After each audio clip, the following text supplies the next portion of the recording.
मित्रों, हमें से कई लोग जानवरों की तरह अपना जीवन जी लेते हैं, एक अर्थहीन जिंदगी। साथियों, मनुष्य योनि का अर्थ सिर्फ खाना पीना, शादी करना या बच्चे पैदा करना ही नहीं, या फिर थोड़ा लड़ना झगड़ना और फिर मर जाना है, यही मात्र नहीं है। हमें हमारे मनुष्य योनि को देने के पीछे ईश्वर का जो सार्थक अर्थ है, वही हमें गीता के इन अध्यायों से पता चलता है। पिछली कक्षा में हमने गीता अध्याय 2 की शुरुआत में आपको अर्जुन की दुविधाएं, उनके डर और उनके मन में चल रहे द्वंद्व को समझाया था। आगे हम इन्हीं प्रश्नों का उत्तर जानते हैं श्री कृष्ण के माध्यम से। श्री कृष्ण आगे गीता अध्याय 2 में कहते हैं कि युद्ध के समय अपने शत्रु के प्रति मोह, अर्जुन जैसे महान योद्धा को तनिक भी शोभा नहीं देता।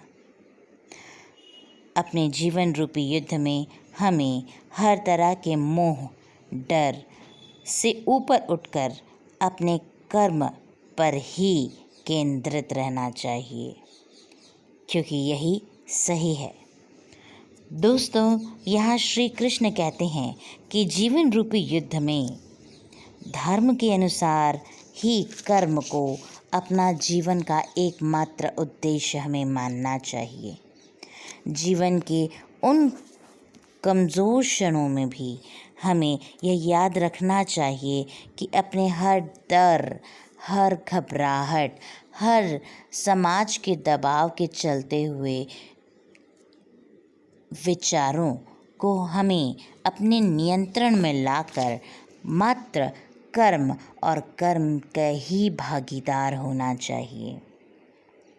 हम अपने मन की दुर्बलता को छोड़कर अपने कर्मों को सही तरीके से करने में लग जाना चाहिए। इन कर्म जिनके लिए हमें इस दुनिया में भेजा गया है। हमारे देश के वीरों की कहानियों को जब हम सुनते हैं, जब हम गीता अध्यायों का अध्ययन करते हैं, तो हम ये पाते हैं कि यहाँ हमें इन कहानियों से सिर्फ एक ही लक्ष्य प्राप्ति होती है, जो कि है हमारा कर्म। ये कथाएं सिर्फ कर्म के सिद्धांत को ही समझाती है और कर्म के इस सिद्धांत को आगे समझा रहे हैं श्री कृष्ण भगवान गीता अध्याय 2 में। श्री कृष्ण कहते हैं कि अर्जुन, जैसे हमें इस शरीर में पहले बालावस्था, फिर युवावस्था और फिर वृद्धावस्था आती है, तत्पश्चात इस शरीर को मृत्यु की प्राप्ति होती है। एक बुद्धिमान व्यक्ति इन्हीं बातों के आधार पर अपना जीवन जीता है। उसे ये ज्ञात होता है कि उसके शरीर तो नश्वर है, पर आत्मा वही अनंत अविनाशी है।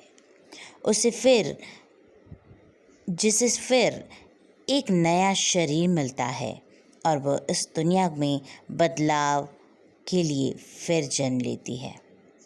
मित्रों, बदलाव तो सृष्टि का एक सही अचूक नियम मात्र है। कल जो हुआ था, कल भी हुआ था और जो कि आज भी होगा। अपने हर पल को बदलना और अपने हर क्षण में बदलाव देखना, ये तो सृष्टि का नियम ही है। इस बदलाव को रोकने वाले हम या आप नहीं हैं। यह तो मात्र हमारे हाथ में तो मात्र कर्म ही है। क्योंकि अपने हाथ में के इस कर्म को हमें सही ढंग से करना आवश्यक होता है। आप ना तो इस दुनिया को बदल सकते हैं और ना ही यहाँ के लोगों को।